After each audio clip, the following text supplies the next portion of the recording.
नमस्कार। Byju's exam prep IAS Hindi में आपका स्वागत है। प्रस्तुत है दैनिक समाचार विश्लेषण। सत्र के विषय आपके समक्ष हैं। आज के सत्र में हम चर्चा करेंगे सुधार उत्प्रेरक के रूप में जीएसटी मुआवजा, मानव विकास और एंथ्रोपोसीन, मुक्त भाषण के समय में हेट स्पीच, नौकरी के साथ निजी कार्य का प्रश्न तथा राजनीतिक दलों द्वारा चुनाव अभियान के वित्त पोषण पर। सत्र के अंत में हम मुख्य परीक्षा अभ्यास प्रश्न की चर्चा करेंगे, जिससे संबंधित उत्तर संरचना भी हम आपको देंगे। तो चलिए शुरू करते हैं। सबसे पहला एडिटोरियल आपके समक्ष है। इसे पेज नंबर 8 से लिया गया है और इसका संबंध जीएस पेपर 3 में अर्थव्यवस्था से है। इसमें मुख्य रूप से हम बात करने जा रहे हैं सुधार उत्प्रेरक के रूप में जीएसटी मुआवजे पर। जीएसटी मुआवजे से संबंधित विषय को समझने से पहले आपको ये समझने की आवश्यकता है, जब हम बात करते हैं वस्तु और सेवा कर यानी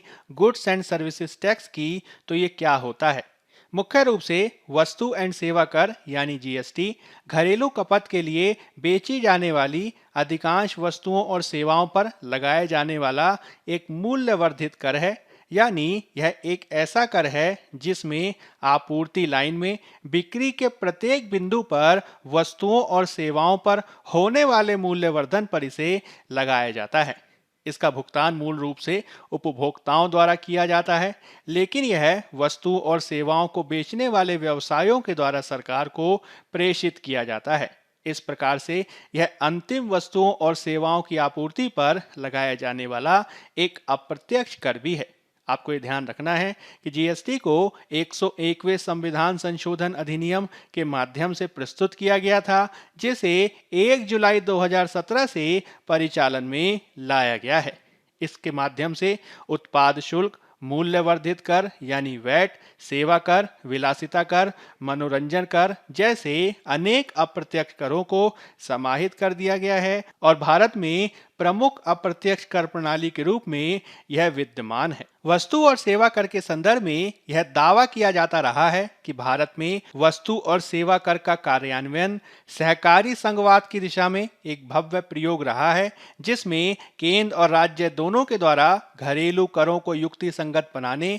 तथा वस्तुओं और सेवाओं पर मूल्यवर्धित कर विकसित करने के लिए सहयोग किया गया, जिसमें राज्यों ने कर की सुसंगतता के पक्ष में अपनी राजस्व स्वायत्ता को त्यागने पर सहमति व्यक्त की। यह इस उम्मीद में किया गया था कि बेहतर कर अनुपालन के कारण इसके मध्यम अवधि में परिणाम बेहतर आएंगे। यही कारण है कि अल्प अवधि में जीएसटी लागू करने से राज्यों को होने वाली संभावित राजस्व हानि की आशंकाओं को दूर करने के लिए केंद्र सरकार ने 5 साल के विकास के चरण में राजस्व के किसी भी नुकसान के लिए मुआवजे का भुगतान करने का भी वादा किया था। इस मुआवजे की गणना जीएसटी में वास्तविक राजस्व संग्रह में कमी के रूप में की जानी थी, जो राज्यों को जीएसटी में विलय करों से प्राप्त होने वाले राजस्व से होती। इसके लिए 2015-16 में मर्ज किए गए करों से राजस्व को आधार माना गया और हर साल 14% की वृद्धि दर को लागू करके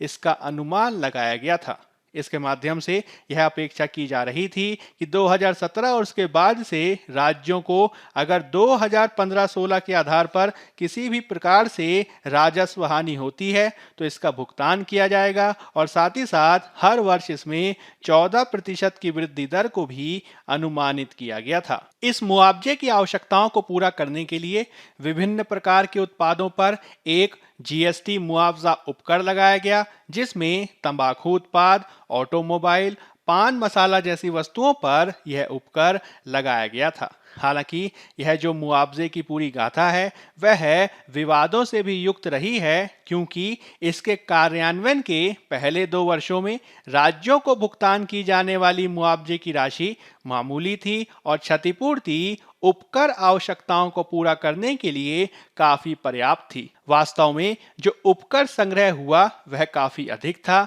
जिसमें 2017-18 और 18-19 में वह मुआवजे की आवश्यकताओं को भी पार कर गया था, जिसमें 2017-18 में यह 21,466 करोड़ और 2018-19 में यह लगभग 25,000 करोड़ तक देखा गया था। 2018-19 में उपकर संग्रह से भुगतान आवश्यकताओं में कमी लगभग 24,947 करोड़ देखी गई, जिसे क्षतिपूर्ति निधि में शेष के रूप में रखे गए पिछले 2 वर्षों के अधिशेष से पूरा किया जा सकता था। हालांकि 2020-21 में कोरोना वायरस महामारी के बाद सबसे गंभीर प्रकार के लॉकडाउन के चलते राज्यों को 3 लाख करोड़ रुपए राजस्व हानि का अनुमान लगाया गया, जिसमें से 65,000 करोड़ रुपए मुआवजा उपकर से प्राप्त होने की उम्मीद थी। इस पूरे मुआवजे में जो शेष 2.35 लाख करोड़ बचे, उसको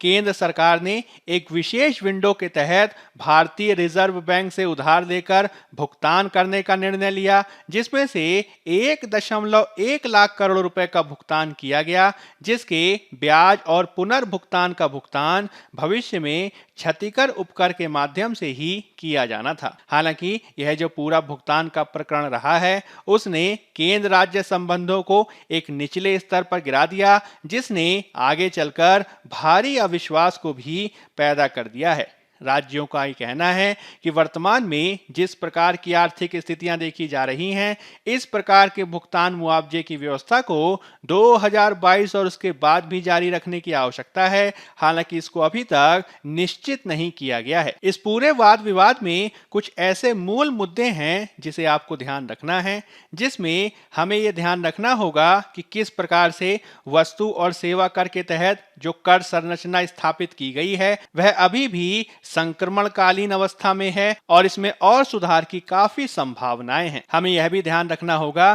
कि जीएसटी और इससे संबंधित रिटर्न आदि दाखिल करने के लिए प्रौद्योगिकी मंच को और मजबूत किए जाने की आवश्यकता है, क्योंकि इससे कई बार राजस्व संग्रहण पर प्रतिकूल प्रभाव देखा जाता है, जिसे कोरोना महामारी और इससे लॉकडाउन ने और जटिल बना दिया है। हमें यह भी समझना होगा कि जीएसटी राज्यों के लिए राजस्व का एकमात्र प्रमुख स्रोत है और लोगों के जीवन और आजीविका की रक्षा के लिए जिस प्रकार की राज्यों की खर्च प्रतिबद्धताएं बढ़ी हैं, उसको देखते हुए वह भी ये चाहते हैं कि इस प्रकार की राजस्व अनिश्चितता को कम किया जाना चाहिए और इसके संदर्भ में कार्य किए जाने की आवश्यकता है। राज्य इसको प्राप्त करने के लिए वित्त आयोग के माध्यम से भी इसको कर सकते हैं, किंतु हमें ये समझना होगा कि वित्त आयोग के द्वारा अपनी रिपोर्ट दाखिल की जा चुकी है और नई जो सिफारिशें आएंगी वह 2026-27 में ही उपलब्ध हो सकती हैं। हमें यह भी समझना होगा कि जीएसटी की संरचना में कुछ महत्वपूर्ण बदलावों की आवश्यकता है और इसके लिए भी हमें राज्यों के सहयोग को लेना बेहद आवश्यक है। वर्तमान में यह बहुत अच्छी तरीके से स्वीकार किया जा रहा है कि हमें जीएसटी की संरचना में महत्वपूर्ण बदलावों की आवश्यकता है। विशेष रूप से हमें जानना होगा कि उपभोक्ता मूल्य सूचकांक में शामिल उपभोग वस्तुओं में से लगभग 50% छूट की सूची में हैं, जिनको कर के आधार में शामिल किए जाने के लिए काफी कार्य किए जाने की आवश्यकता है। हमें समझना होगा कि हमें कुछ अन्य उत्पादों को भी जीएसटी के दायरे में लाने के लिए कार्य करना होगा, जिसमें पेट्रोलियम उत्पाद, रियल एस्टेट, मानव उपभोग के लिए शराब और बिजली को भी जीएसटी के दायरे में लाना काफी जरूरी हो गया है। हमें यह भी ध्यान रखना होगा कि वर्तमान जो जीएसटी संरचना है उसमें 4 महत्वपूर्ण दरें हैं, जिसमें 5%, 12%, 18%, 28% के अनुसार जीएसटी लगाया जाता है। साथ ही साथ बहुत सारी कीमती, अर्ध कीमती वस्तुओं और बहुत सारी विलासिता की वस्तुओं पर 15 से 96% तक की दर का एक उपकर आदि लगाया जाता है, जिससे ये पूरी कर संरचना बहुत ज्यादा जटिल हो जाती है। इस प्रकार से यदि हम कर संरचनाओं को और ज्यादा जटिल बनाएंगे तो इससे प्रशासनिक और अनुपालन समस्याएं देखी जा सकती हैं और ये आगे चलकर और विवादों को जन्म दे सकता है। इसलिए हमें दरों को एकीकृत करने के लिए इसकी संरचना में सुधार करना भी जरूरी है और इसके लिए भी राज्यों के सहयोग के बिना यह नहीं किया जा सकता है। राज्य जब तक दरों को युक्ति संगत बनाने के लिए सहमत नहीं होंगे, तब तक राजस्व हानि के संदर्भ में हमें यह बेहद आवश्यक है कि हम मुआवजे के भुगतान को आगे भी जारी रखने का प्रस्ताव बदलाव कर सकते हैं। इस तरीके से अगले 5 वर्षों के लिए राजस्व के नुकसान के लिए मुआवजे का भुगतान न केवल इसलिए आवश्यक है क्योंकि जीएसटी में परिवर्तन अभी भी चल रहे हैं, बल्कि राज्यों को अगर हमें सुधार प्रक्रिया में भाग देने के लिए एक सुविधा प्रदान करनी है तो इसके लिए भी यह बेहद आवश्यक हो चला है। हमें इस बात को समझना होगा कि जीएसटी राज्यों के राजस्व का सबसे महत्वपूर्ण स्रोत है और उस स्रोत से किसी भी तरह की राजस्व अनिश्चितता सार्वजनिक सेवा वितरण पर गंभीर प्रभाव डाल सकती है। इस प्रकार से न केवल हमें कर की उछाल को सुनिश्चित करने के लिए जीएसटी की संरचना में बदलाव करने की जरूरत है, साथ ही साथ हमें व्यापार करने के तरीकों में भी सुधार करने की जरूरत है। इससे संबंधित विकृतियों को कम करने के लिए प्रशासनिक और अनुपालन लागत को भी कम करने की आवश्यकता है। इसके तहत हमें यह भी ध्यान रखना होगा कि 15वें वित्त आयोग के साथ अन्य विशेषज्ञों द्वारा भी लगातार इस बात को उठाया जाता रहा है कि इसके तहत जो राजस्व पर 14% की वृद्धि का अनुमान लगाया गया है वह काफी ज्यादा दिखाई देता है, जिसको एक बार फिर से तार्किक बनाए जाने की आवश्यकता है। इसके तहत मुख्य रूप से मुआवजे की गणना के लिए संदर्भ बिंदुओं को हम राज्यों की जीडीपी की वृद्धि के साथ जोड़ सकते हैं और इस तरीके से मुआवजे में कितने प्रतिशत की वृद्धि की जानी चाहिए इस पर वाद विवाद किया जा सकता है। इस तरीके से हमें जीएसटी और मुआवजे के इस पूरे विचारधारा में इस बात को समझने की जरूरत है कि यदि हम राज्य और केंद्र दोनों को साथ लेकर साथ चलेंगे तभी सहकारी संघवाद की सच्ची भावना में सुधार किया जा सकता है और तभी इसे हम और आगे प्रोत्साहित कर सकते हैं। अब हम बात कर लेते हैं पेज नंबर 8 में दिए गए एक अन्य एडिटोरियल की, जिसका संबंध जीएस पेपर 3 में अर्थव्यवस्था और पर्यावरण से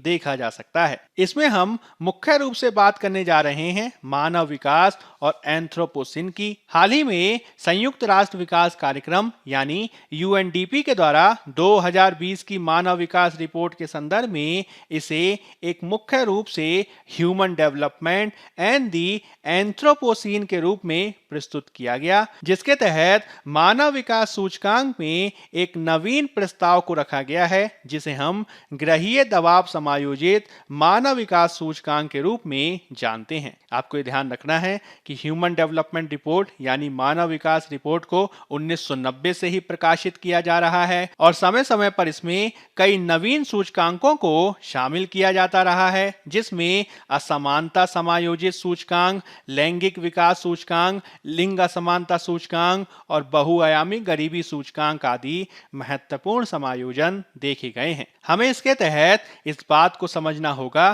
कि पर्यावरण वर्तमान में एक ऐसे मुद्दे के रूप में देखा गया है जिसे मानव विकास को मापने के लिए एक आवश्यक घटक माना जा रहा है। मानव कृत्यों के चलते किस प्रकार से पृथ्वी ग्रह पर इसका दबाव देखा जा रहा है, इसके संदर्भ में एक महत्वपूर्ण अवधारणा 2009 में स्टॉकहोम रेजिलियंस सेंटर के जे रॉक स्ट्रोम के द्वारा प्रस्तुत की गई थी, जिसे आज हम ग्रहों की सीमा यानी प्लैनेटरी बाउंड्री के रूप में जानते हैं। इसमें मुख्य रूप से इस बात पर प्रकाश डाला गया था कि किस प्रकार से मानव प्रेरित जो पर्यावरण परिवर्तन है वह अपरिवर्तनीय रूप से दीर्घकालिक गतिशीलता को अस्थिर बना रहे हैं। वैश्विक और स्थानीय दोनों प्रकार के साक्ष्य इस बात को इंगित करते हैं कि किस प्रकार से जैव विविधता की हानि, भूमि प्रणाली में परिवर्तन और मीठे पानी की उपलब्धता में कमी एक खतरे के रूप में सामने आती है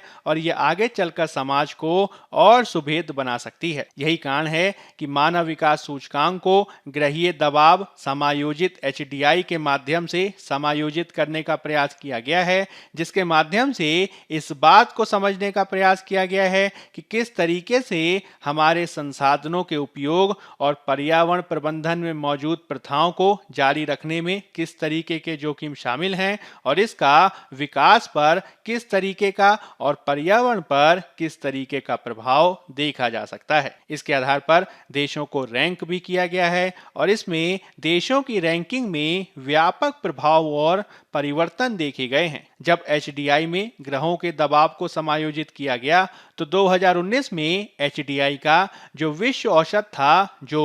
0.737 था वो घटकर आगे 6.383 तक देखा गया है। यह समायोजन मुख्य रूप से दो आधारों पर किया गया है, जिसमें प्रति व्यक्ति कार्बन डाइऑक्साइड उत्सर्जन की मात्रा क्या है और साथ ही साथ व्यक्ति के द्वारा किसी वस्तु को बनाए जाने के संदर्भ में कितना कार्बन डाइऑक्साइड उत्सर्जित करके सामग्री पदचिन्ह यानी मटेरियल फुटप्रिंट उत्पन्न किया जाता है, इसको भी ध्यान रखा गया है। वैश्विक स्तर पर जो प्रति व्यक्ति वैश्विक कार्बन डाइऑक्साइड उत्सर्जन है वह 4.6 टन है और प्रति व्यक्ति सामग्री पदचिन्ह 12.3 टन देखा गया है। ग्रहों के दबाव के समायोजन के साथ कई देशों की वैश्विक रैंकिंग में सकारात्मक और नकारात्मक बदलाव देखे गए हैं, जिसमें उच्च मानव विकास वाले देशों के समूह में स्विट्जरलैंड एकमात्र ऐसा देश है जिसकी विश्व रैंकिंग ग्रहों के दबाव के समायोजन के साथ बदली नहीं है। हालांकि आवश्यक समायोजन के बाद इसके एचडीआई मूल्य में कमी देखी गई है। हमें यह भी ध्यान रखना होगा कि 66 जो अति उच्च मानव विकास वाले देश हैं उसमें 30 देशों की रैंकिंग में गिरावट देखी गई है, जिसमें जर्मनी और लग्जमबर्ग आदि देशों के लिए यह -1 है। वहीं मॉन्टीनेग्रो जैसे देशों के लिए -131 तक देखी गई है। हमें यह भी ध्यान रखना होगा कि इसके माध्यम से इस बात को सामने लाया गया है कि किस प्रकार से विकसित देशों में किए जाने वाले कार्यों से बदलाव देखे जा सकते हैं और प्रकृति पर इसका किस तरीके से नकारात्मक प्रभाव देखा जा रहा है। यह एक प्रकार से प्रकृति और जलवायु परिवर्तन के प्रति विकसित देशों की जिम्मेदारी को भी इंगित करता है। यदि हम भारत का इसके संदर्भ में संज्ञान लें तो आपको ये ध्यान रखना है कि भारत के मामले में औसत प्रति व्यक्ति कार्बन डाइऑक्साइड उत्सर्जन 2 टन है और इसके संदर्भ में भौतिक पदचिन्ह 4.6 टन रहा है। हालांकि भारत की जो गृह दबाव समायोजित रैंकिंग है वह इसके संदर्भ में कुछ अलग रूप में दिखाई देती है, जिसमें पहले ये रैंकिंग 0.645 थी जो आगे चलकर 626 के रूप में दिखाई देती है। हालांकि आपको याद रखना है कि भारत ने वैश्विक रैंकिंग में 8 अंकों की बढ़त हासिल की है जो एचडीआई के तहत 131वीं थी, लेकिन ग्रहीय दबाव समायोजन के तहत यह 123वीं रैंक देखी गई है। यह इस बात को दर्शाता है कि किस प्रकार से भारत द्वारा प्रति व्यक्ति कार्बन उत्सर्जन और सामग्री पदचिन्ह आदि के क्षेत्र में बेहतर कार्य किया गया है। हमें ध्यान रखना होगा कि 1972 में जब मानव पर्यावरण पर स्टॉकहोम सम्मेलन देखा गया था, तभी भारत की तत्कालीन प्रधानमंत्री इंदिरा गांधी जी के द्वारा इस बात को सामने लाया गया था कि मानव पर्यावरण को बेहतर करने का एक उपाय गरीबी उन्मूलन है और वर्तमान में भारत के समक्ष यह दोहरी चुनौती के रूप में दिखाई देता है। हमें ध्यान रखना होगा कि किस तरीके से वर्तमान में सतत विकास लक्ष्य पर काफी ध्यान दिया गया है, जिसको प्राप्त किए जाने की दिशा में जलवायु सततता को प्राप्त करना भी बेहद आवश्यक है। जलवायु परिवर्तन के संदर्भ में हमें समझना होगा कि वर्तमान में किस तरीके से जलवायु परिवर्तन को समाज के साथ जोड़कर देखा जा रहा है और इसके संदर्भ में आईपीसीसी यानी inter governmental panel on climate change की 6ठी आकलन रिपोर्ट भी ये बताती है कि यदि हमें इस सदी के अंत तक तापमान को 1.5 डिग्री सेल्सियस के स्तर पर सीमित करना है तो इसके संदर्भ में बेहद आवश्यक है कि हम जलवायु परिवर्तन, सतत विकास और गरीबी उन्मूलन के प्रयासों को वैश्विक रूप में जारी रखने की आवश्यकता हो गई है। इसके संदर्भ में 2021 के ग्लासगो के जलवायु परिवर्तन में भी इस पर काफी बात की गई थी, जिसमें मुख्य रूप से एसडीजी के लक्ष्य 1 यानी गरीबी उन्मूलन और लक्ष्य 2 यानी जीरो हंगर पर काफी बल दिया गया है। इसके तहत नीति आयोग की रिपोर्ट भी इस बात को स्पष्ट करती है कि किस प्रकार से भारत द्वारा इसके संदर्भ में संतोषजनक प्रदर्शन किया गया है, जिसमें भारत द्वारा गरीबी उन्मूलन के मुद्दे पर 100 अंकों में से 60 का स्कोर किया गया। वहीं जीरो हंगर के मुद्दे पर यह स्कोर 47 रहा है। हालांकि इसमें व्यापक राज्य स्तरीय विविधताएं देखी गई हैं। मुख्य रूप से ग्रहों के दबाव को दूर किए जाने के संदर्भ में एसडीजी का लक्ष्य 8 9 और 12 काफी महत्वपूर्ण है, जो मुख्य रूप से बेहतर कार्य और आर्थिक विकास, उद्योग नवाचार और बुनियादी ढांचा तथा जिम्मेदार खपत और उत्पादन पर बल देता है। इसमें भी भारत का स्कोर क्रमशः 61,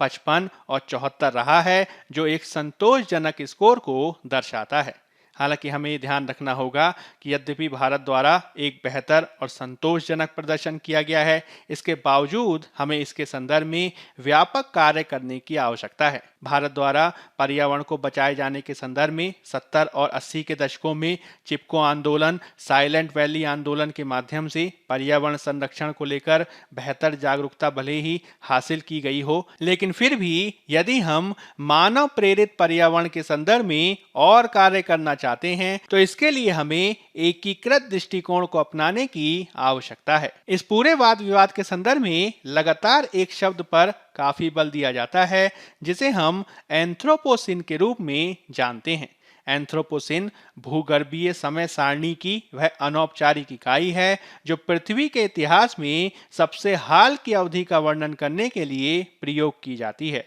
इसमें उस काल को शामिल किया जाता है जब मानव गतिविधियों ने पृथ्वी ग्रह की जलवायु और पारिस्थितिकी तंत्र पर महत्वपूर्ण प्रभाव डालना शुरू किया, और इसके तहत ये अच्छी प्रकार से अब स्थापित कर दिया गया है कि किस तरीके से सामाजिक प्रक्रियाओं और पृथ्वी की प्रणाली प्रक्रियाओं के बीच अंतर संबद्धता है, जिसे और बेहतर बनाए जाने की आवश्यकता है। इसके तहत मूल चुनौती हमारे समक्ष इस प्रकार की है कि किस तरीके से हम प्रकृति और पर्यावरण के साथ ही मानव गतिविधियों को बेहतर ढंग से समायोजित कर सकें, और किस तरीके से इस प्रकार के जैव मंडल का निर्माण किया जाए जिसमें एक ओर सामाजिक और आर्थिक प्रणालियों को बेहतर ढंग से संचालित किया जा सके और साथ ही साथ सतत विकास की अवधारणा पर बेहतर मानव विकास को भी आगे बढ़ाया जा सके। इस संदर्भ में हमें इस बात को भी समझना होगा कि वर्तमान में सामाजिक, आर्थिक और पर्यावरणीय समस्याओं को अलग थलग करके संबोधित नहीं किया जा सकता है। इसके लिए हमें एकीकृत दृष्टिकोण अपनाए जाने की आवश्यकता है और मुख्य रूप से इसका समाधान स्थानीय स्तर पर किया जाना बेहद आवश्यक है। सरकारों के द्वारा इसके संदर्भ में कार्य किया भी गया है, जिसके तहत सरकारों ने 73वां और 74वां संविधान संशोधन अधिनियम पारित किया है, जो तृणमूल स्तर पर गवर्नेंस को बेहतर बनाकर सतत विकास की बात करता है। वर्तमान में हमारे समक्ष बहुत सारी ऐसी तकनीकें हैं जिसके तहत रिमोट सेंसिंग, भौगोलिक सूचना प्रणाली और साथ ही साथ पृथ्वी विज्ञान प्रणाली सततता अनुसंधान के माध्यम से हम इस बात को भी निर्धारित कर सकते हैं कि किस प्रकार से मानव गतिविधियों का प्रभाव पर्यावरण पर देखा गया है, और इस तरीके से प्रकृति पर्यावरण के साथ आर्थिक विषयों को समाहित करके हम एक बेहतर अंतर्दृष्टि के साथ सामने आ सकते हैं। इस तरीके से हमें एकीकृत दृष्टिकोण के आधार पर अपनी नियोजन प्रक्रिया को पुनर्विकसित करना होगा, और इसके संदर्भ में यदि हमारे द्वारा एक बेहतर विकेंद्रीकृत दृष्टिकोण अपनाया जाता है तो वह हमारे प्रयासों को ज्यादा सकारात्मक दिशा प्रदान कर सकता है। अब हम बात कर लेते हैं पेज नंबर 9 में दिए गए एक अन्य आलेख की, जिसका संबंध जीएस पेपर 2 में पॉलिटी से है। इसमें हम मुख्य रूप से बात करने जा रहे हैं हेट स्पीच की। हाल के समय में भारत में हेट स्पीच के क्रियाकलापों में अत्यंत वृद्धि देखी गई है। इसमें हाल के समय में अनेक धर्म संसदों की भूमिका रही है, जिनके द्वारा समुदाय विशेष के प्रति वैमनस्य को बढ़ावा देकर समाजों में हिंसा को फैलाने का प्रयास किया जा रहा है। हालांकि समय समय पर हेट स्पीच की बढ़ती आवृत्ति पर ध्यान दिलाया गया है और इसके संदर्भ में सुप्रीम कोर्ट द्वारा भी मामले की सुनवाई की जा रही है, लेकिन हमें इस बात को समझना होगा कि हेट स्पीच से निपटने वाले जो प्रावधान हैं वह अभी भी पूर्ण रूप से प्रभावी नहीं हो सके हैं,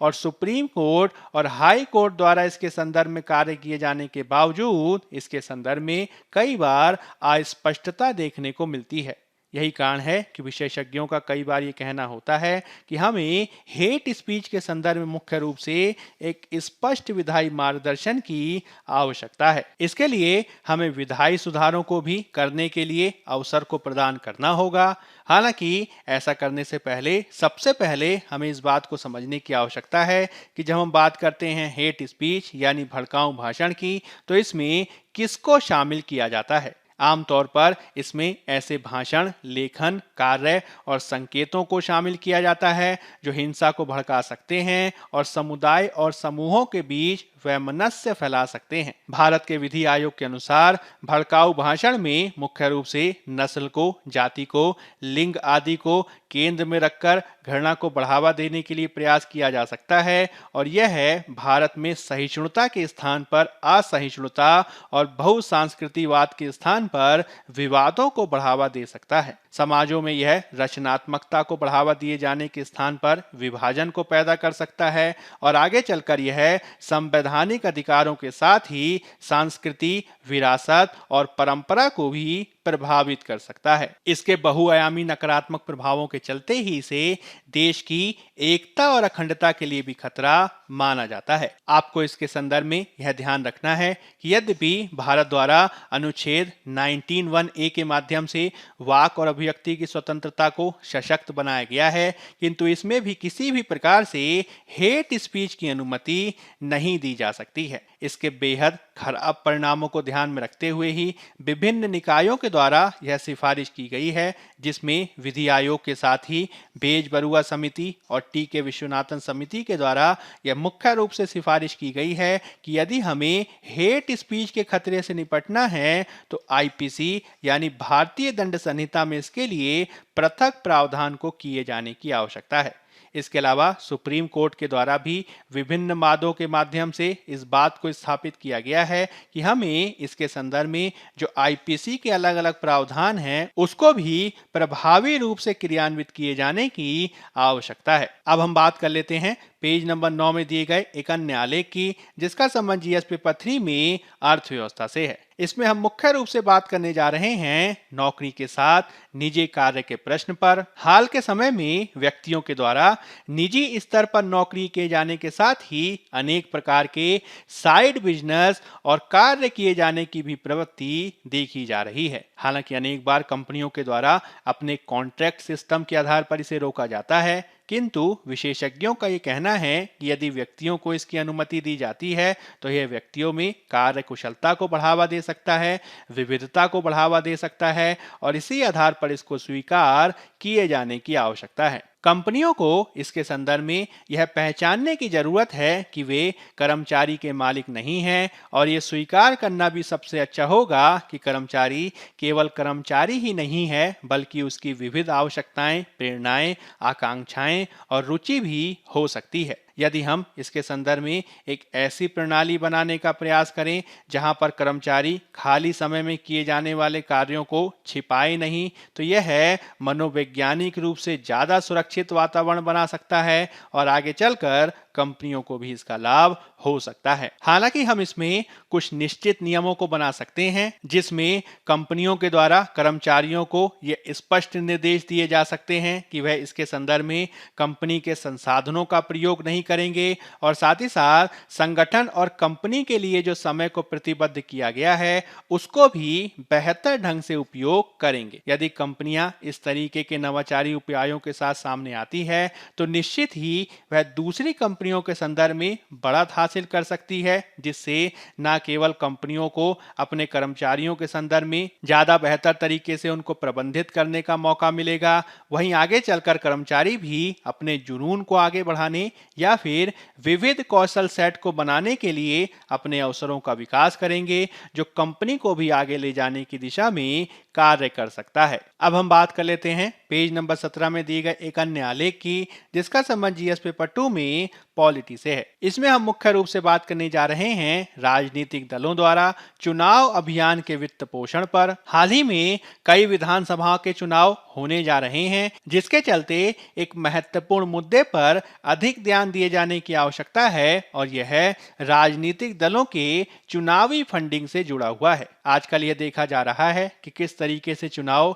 बड़े से बड़े फंड के साथ लड़े जाते हैं, जिसमें एक औसत उम्मीदवार भी अपने ही निर्वाचन क्षेत्र में करोड़ों रुपए खर्च कर सकता है। वर्तमान में इस प्रकार से बड़ी राशि खर्च किए जाने के बावजूद कई बार इस महत्वपूर्ण मुद्दे की उपेक्षा कर दी जाती है, किंतु हमें ये समझना होगा कि इसका सीधा संबंध राजनीतिक शुचिता से है, क्योंकि मतदाता राजनीतिक दलों को वोट देते हैं ताकि वे नागरिकों को लाभ पहुंचा सकें, और यदि चुनावी धन अन्य स्रोतों से प्राप्त किया जाता है तो सत्ता में रहने वाली सरकारें मतदाताओं से ज्यादा उन्हें चुनाव के दौरान धन देने वालों को कृतार्थ करने के लिए बाध्य हो सकती हैं। इसका मतलब ये हुआ कि मतदाताओं को लाभ होने के बजाय उन कंपनियों अथवा कॉरपोरेट्स को लाभ पहुंचाया जा सकता है जिन्होंने चुनावों के दौरान उन्हें फंडिंग प्रदान की है। इसको साबित करने के लिए अनेक बार विशेषज्ञों के द्वारा ऐसे आंकड़े सामने लाए जाते हैं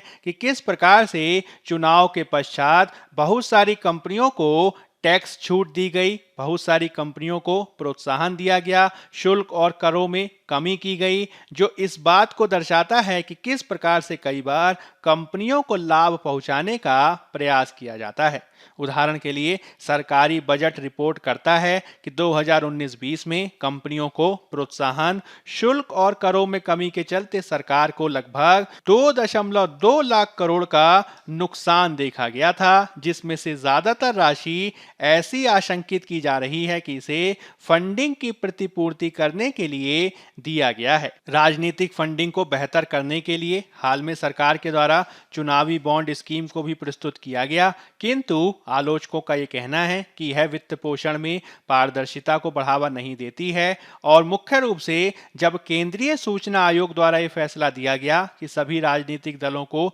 सूचना के अधिकार के दायरे में आना चाहिए, तो उनके द्वारा इसको स्वीकार नहीं किया गया है, जो फंडिंग की सीमा और इसकी अपारदर्शिता को दर्शा देता है। यही कारण है कि हमें एक नागरिक और मतदाता के रूप में अपनी जिम्मेदारियों को और ज्यादा बेहतर ढंग से अपनाने की आवश्यकता है, जिसके तहत सबसे ज्यादा महत्वपूर्ण है कि हम मतदान करें, और इसमें भी सोच समझकर मतदान करना और चुनाव करना महत्वपूर्ण है। इसके तहत उम्मीदवार को देखे जाने के साथ ही फंडिंग, खर्च आदि के संदर्भ में भी जानकारी एकत्र की जानी चाहिए, और ऐसी जानकारी मित्रों आदि के साथ भी साझा की जा सकती है। हमें यह भी ध्यान रखना होगा कि बहुत अधिक खर्च करने वाले किसी भी पार्टी या उम्मीदवार के लिए वोटिंग पर सावधानी से विचार किया जाना चाहिए, क्योंकि यह मतदाता के हित के खिलाफ जा सकता है। इसके संदर्भ में एक और दीर्घकालिक समाधान बताया गया है, जिसके तहत आप राजनीतिक दलों या अपने पसंदीदा उम्मीदवार को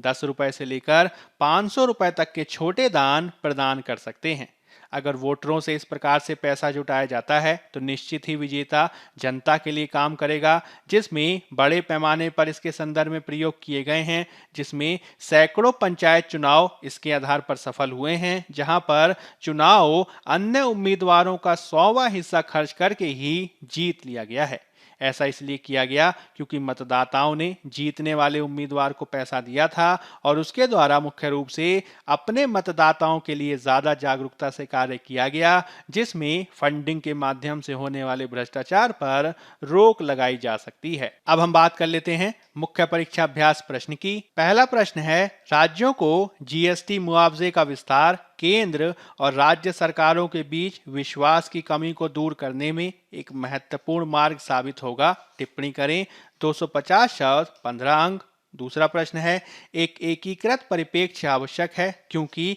सामाजिक और पर्यावरणीय समस्याओं को अब अलग थलग करके संबोधित नहीं किया जा सकता है। हाल ही में प्रस्तुत ग्रहीय दबाव समायोजित मानव विकास सूचकांक की पृष्ठभूमि में चर्चा करें। 250 शब्द 15 अंक। पहले उत्तर की संरचना की भूमिका में आप वस्तु और सेवा कर का सामान्य परिचय देंगे, और इसके मुख्य भाग में आप राज्यों को वस्तु और सेवा कर मुआवजे से संबंधित विषय को विस्तार से स्पष्ट करेंगे, इसके संदर्भ में निहित मुद्दों को बताएंगे तथा केंद्र और राज्य सरकारों के बीच विश्वास की कमी को दूर किए जाने के संदर्भ में कुछ सुझावों की भी चर्चा करेंगे। अंत में आप एक उपयुक्त सकारात्मक निष्कर्ष प्रस्तुत करेंगे और इस रूप में आपका उत्तर पूर्ण होगा। दूसरे उत्तर की संरचना की भूमिका में आप मानव विकास सूचकांक का सामान्य परिचय देंगे और इसके मुख्य भाग में आप ग्रहीय दबाव समायोजित मानव विकास सूचकांक के विचार को स्पष्ट करेंगे, जलवायु परिवर्तन की चुनौतियों के समक्ष इसके महत्व की व्याख्या करेंगे तथा